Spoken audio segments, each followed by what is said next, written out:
Good morning. My name is Richard Bradley. What's your name?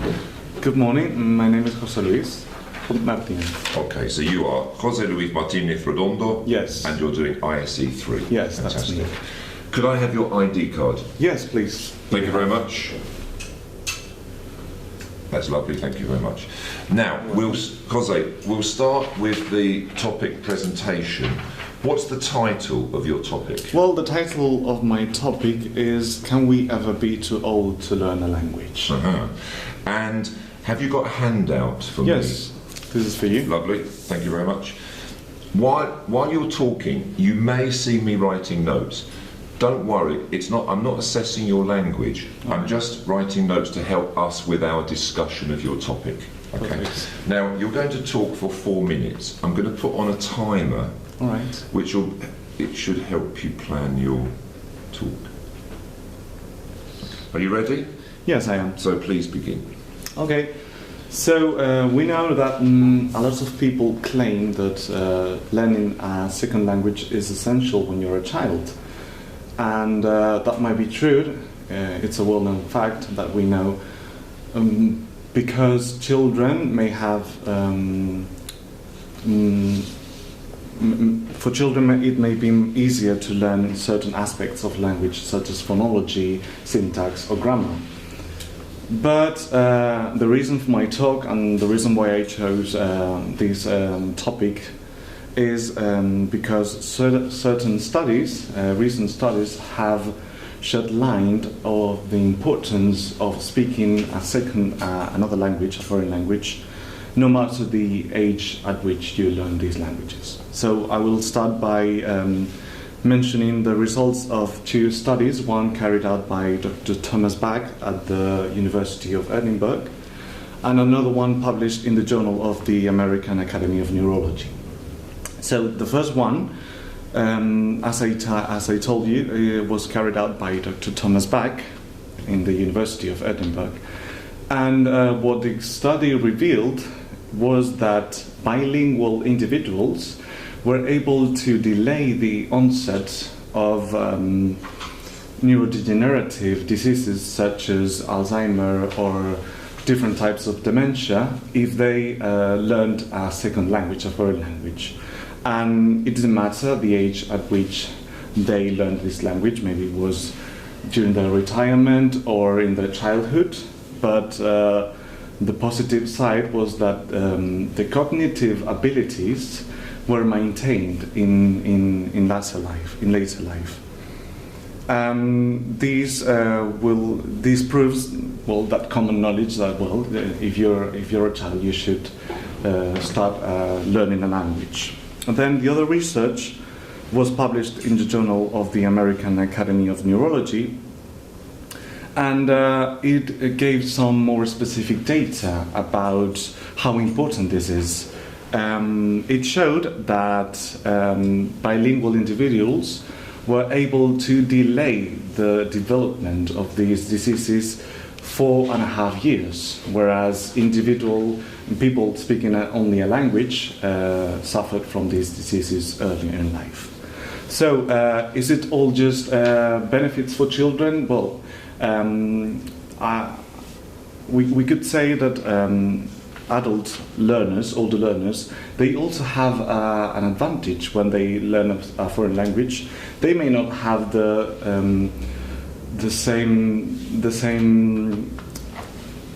it might not be as easy for them to learn phonology, but they have an advantage with regard to vocabulary, the way in which they can build up new vocabulary, and that's helpful for them.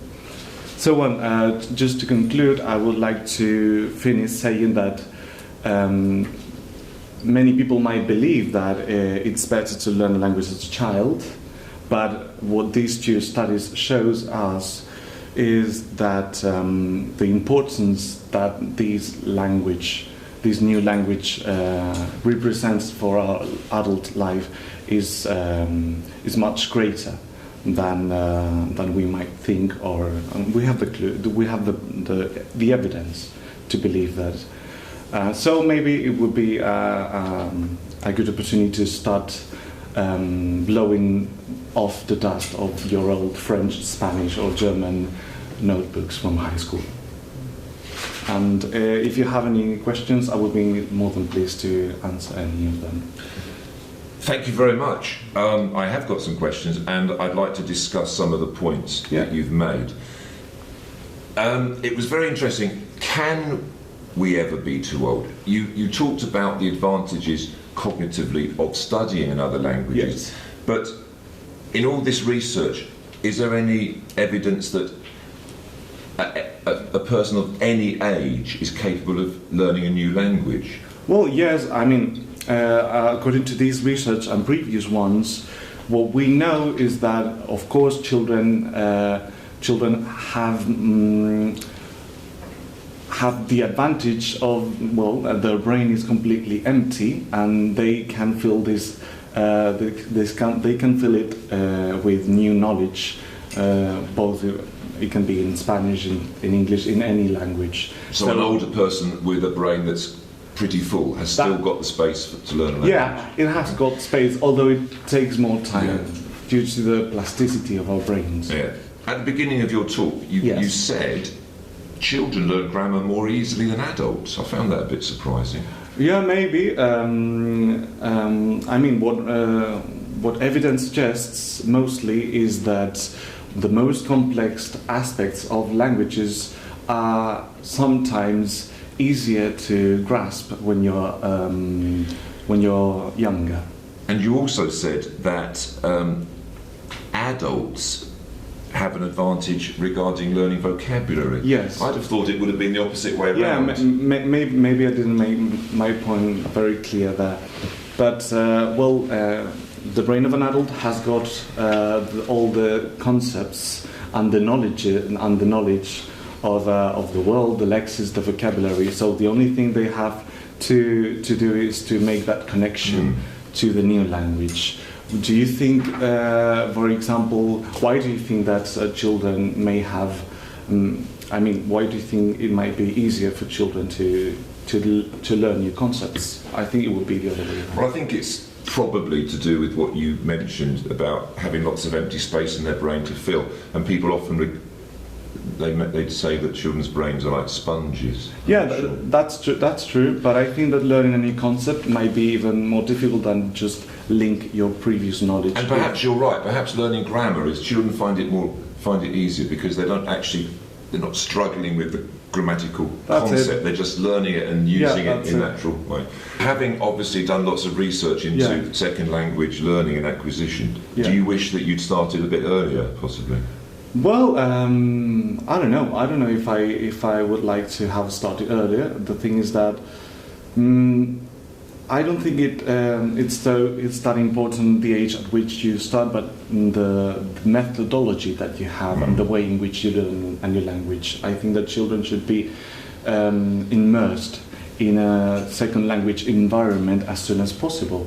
So I think, for example, if they started to learn English, they should be surrounded by English speakers, or at least try to adapt the environment as much as possible to that of the mother tongue. I think I will dust off my old German grammar book, perhaps. I think it would be a good idea, or maybe start a new language. Why not? Why not? Thank you. That was interesting. Now we will move on to the collaborative stage. In this task, I will start by telling you something. You will have to ask me questions to find out more information and make comments. It's your responsibility to maintain the conversation. Are you ready? Yes, I am. In the last few years, many previously unspoilt regions of the world have been opened up to tourism.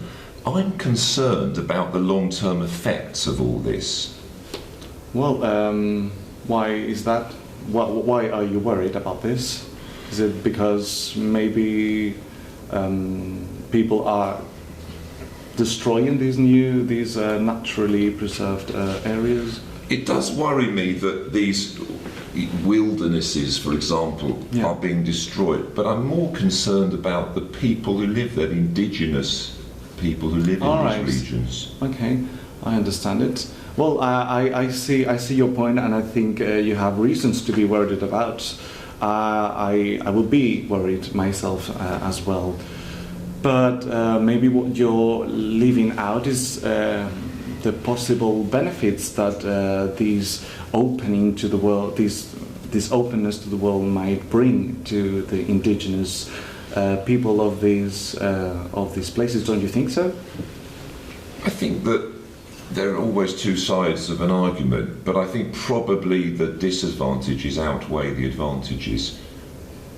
Well, what type of disadvantages, for example, would you I think that say? introducing these indigenous people to the kind of consumerism of Western society and giving them the impression that buying a new pair of shoes or trainers is the height of their aspiration. All right. It destroys, I think, possibly their way of thinking, Yeah, their traditional, I and their think- traditional way of life. Yeah, I agree with you in that. I think it could be worse. I mean, it could be the disadvantages could outweigh the advantages. But well, I guess that then the solution that we could take, the thing, what we could do to avoid this type of problem to happen, would be to aim for a more sustainable way of tourism, or to try to just learn and get as much knowledge, or just discovering new civilization ways of thinking rather than just colonizing the places where we Absolutely. travel. But does sustainable tourism necessarily mean less tourism or fewer visitors? Well, probably we could think that would be the what sustainable tourism would aim for, but maybe I don't know. Do you think that that sustainable tourism implies responsible tourism or more responsible tourists? Unfortunately, I think it implies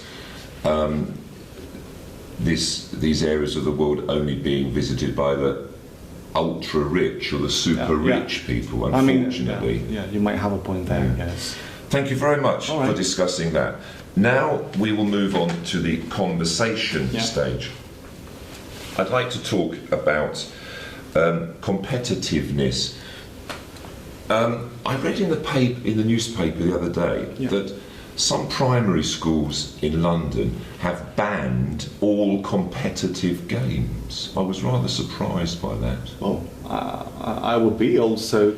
Why did this newspaper say that? I mean, what were the reasons why these London schools? They didn't go into all the reasons, but I seem to remember they suggested that the schools wanted to create an atmosphere of cooperation rather than competitiveness and rivalry. Well, this is an issue that is very present right now. It's very up to date, I would say, and there's a lot of research and new development of research that suggests that competitiveness doesn't help as much as we thought it does.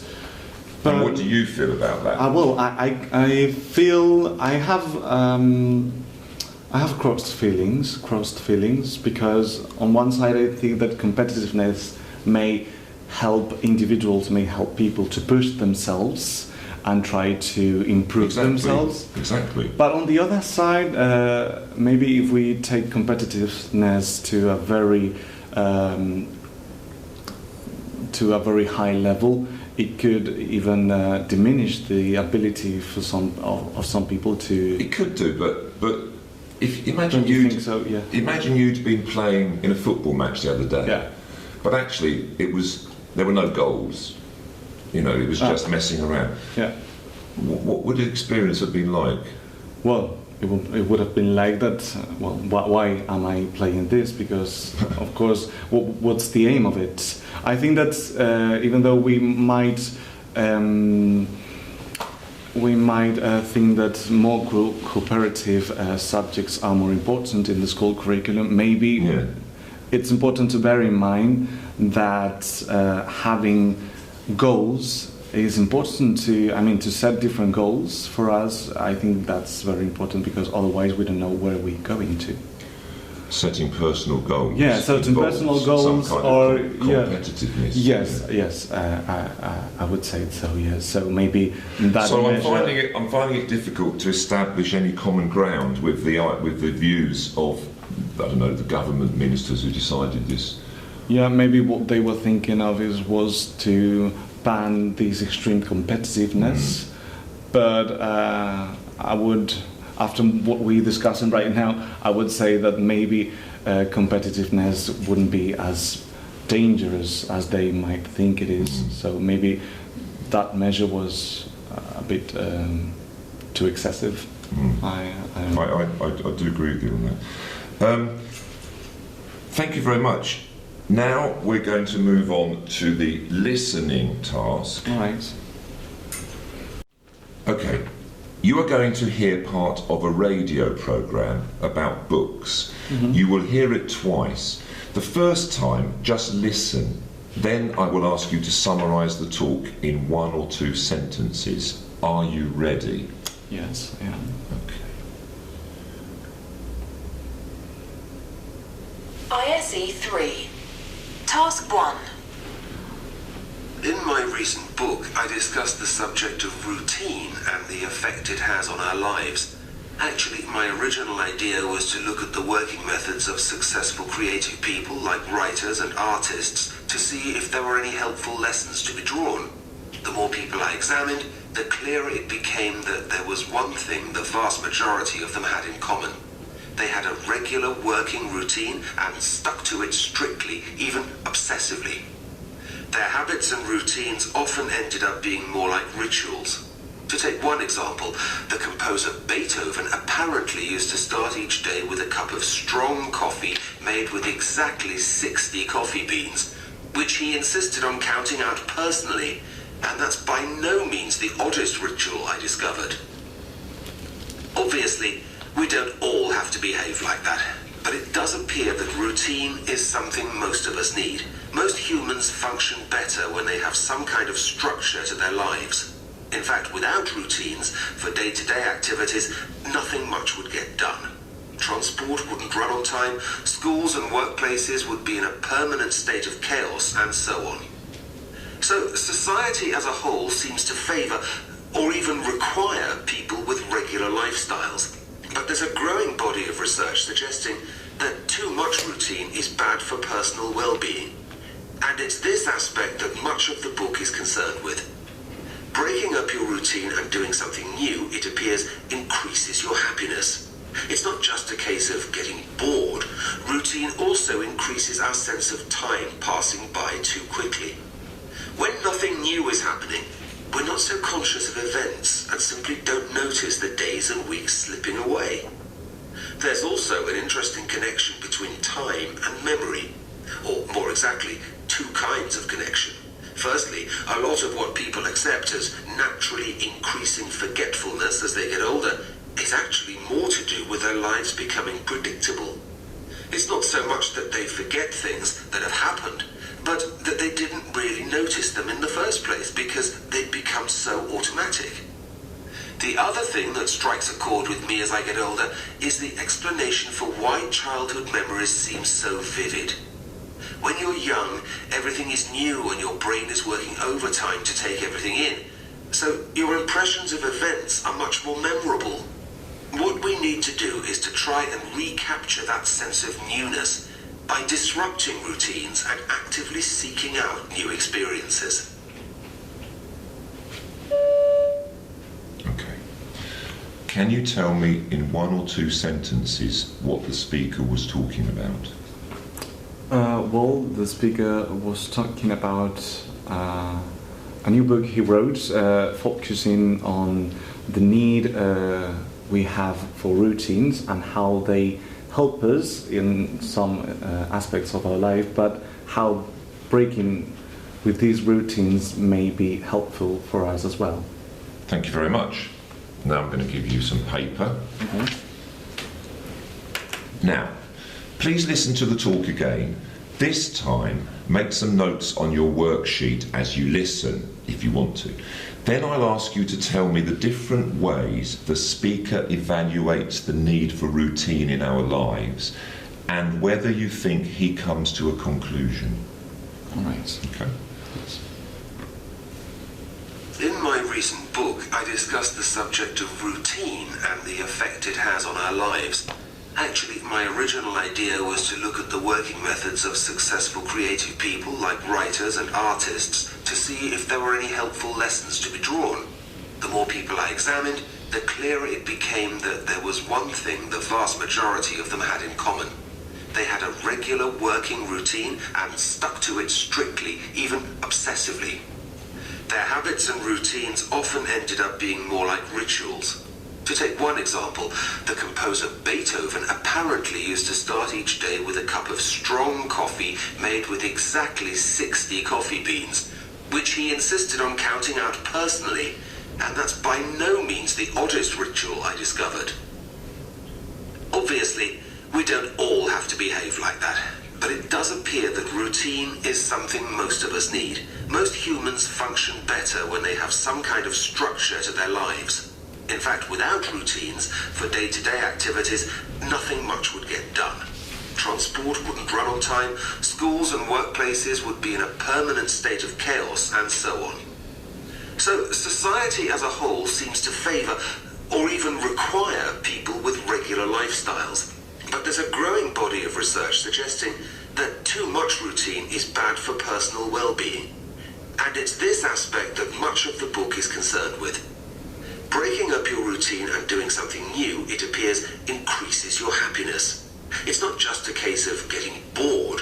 Routine also increases our sense of time passing by too quickly.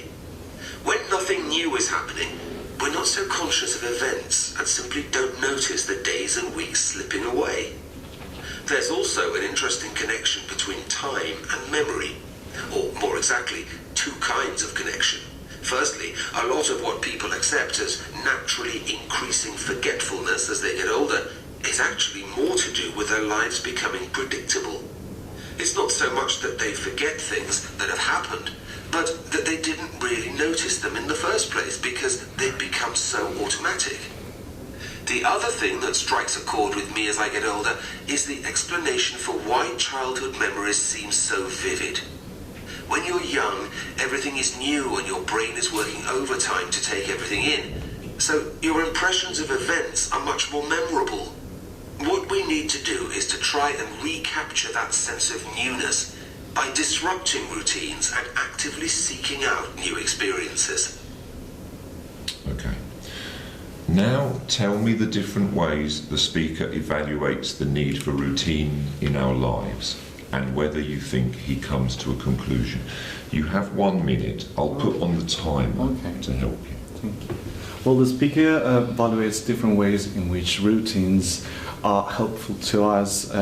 He starts mentioning that if we take a look at successful people, artists, painters, musicians, we can see that they had very strict routines, but that sometimes this routine developed an obsession. So at some point it can be a good thing, but at another point can become a little bit unhealthy. But then routines help us structure our lives, help us function. For example, transport and schools and workplace need routines. And also society requires us to have a certain of structure to our lives. But as he says, too much routine might be unhealthy, so breaking it up may increase our happiness and even our conception of memory loss. That's why, for example, breaking up these routines is very important, and that way we avoid our lives to become too predictable. Thank you very much. Thank you, Jose. That's the end of the test. It's been very nice talking to you. Thank you.